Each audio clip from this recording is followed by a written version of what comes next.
viewers, thanks for tuning in and welcome to Charles's Punchlines. I'm Charles and I'm bringing you all the important footy news being reported this week 11 of the season. To begin with, and the Age newspaper this week included an article with the headline, "A Grand Solution to the Finale," discussing the potential location for the AFL Grand Final. In the article, the argument was that Melbourne will not host the decider and so it is a choice between Brisbane, Perth, Adelaide and Sydney.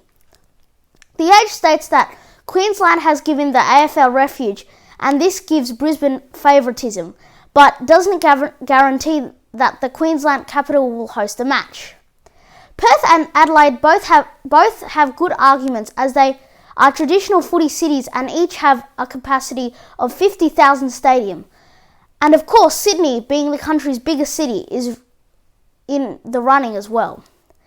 But the Age suggests that the grand final should be awarded to the home city or the highest ranked of the two grand finalists, or the minor premier.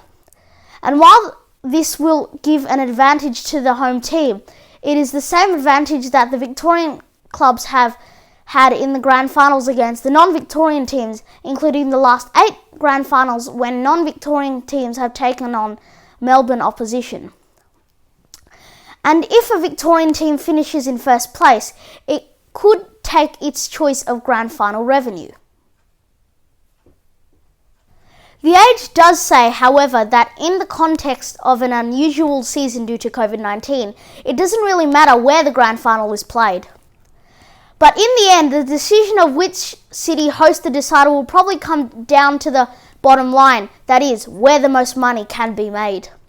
In tribunal news, Sydney forward Tom Papley has been fined $500 for staging for a free kick in the match against Collingwood last Thursday night. The Swans confirmed they would not challenge the fine, which came a fortnight after Hawthorn coach Alastair Clarkson said Papley milks a free kick as well as anyone in the competition.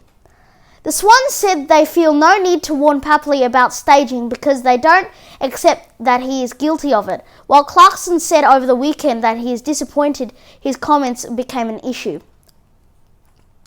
And both Swans and GWS have relocated to their new hub in Perth, where they will meet tonight at Optus Stadium.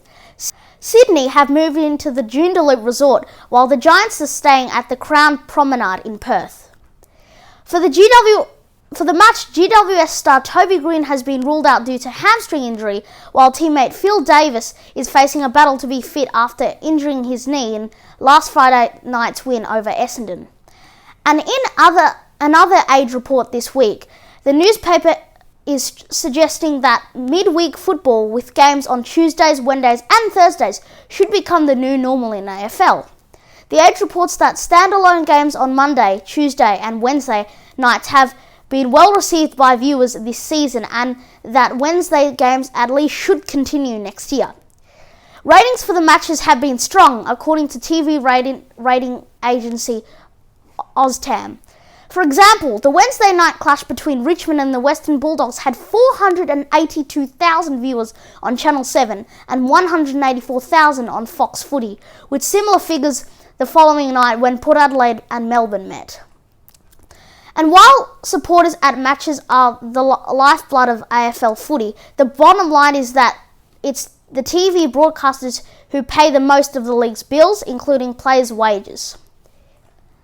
And Geelong coach Chris Scott has said that he's an advocate for more footy and more standalone games across the week, including playing Thursday through to Mondays, and that it's an idea worth pursuing. And in more news, and in regards to the host, the city for the grand final, the Victorian government will have a say in the AFL's decision on the venue for this year's decider if it cannot be played at the MCG. While the AFL ultimately decides the venue and has been in discussions with all the relevant state governments, the Victorian government still holds the contract along with the MCC to play the grand final at the MCG until 2057.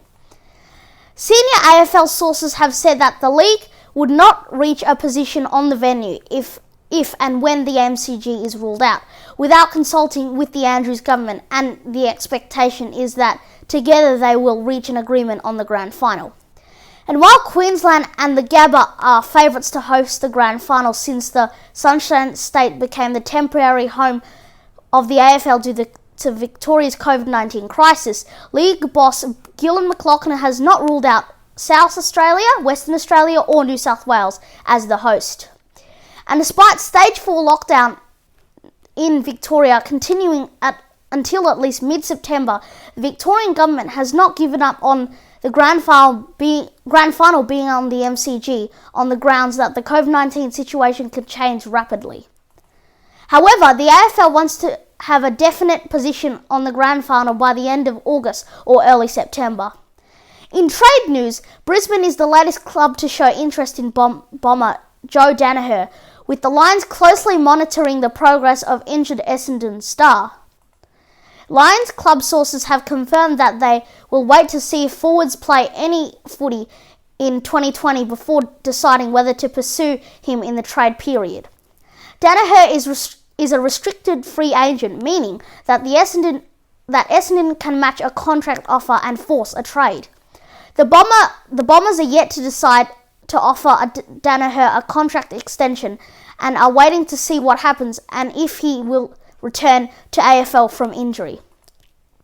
Daniher was making positive strides with his recovery from his serious groin injuries until the middle of July, when he suffered a setback in the form of a calf injury. The big bomber has returned to running, and Essendon remain confident that he will play some senior football this season. Daniher was denied a trade request to Sydney at the end of last season, despite the Swans offering more than a top 10 pick as a trade. And while the Bombers have the power to match any offer for Daniher, they would have to weigh up the benefits of trying to hold on to a player who has twice tried to leave.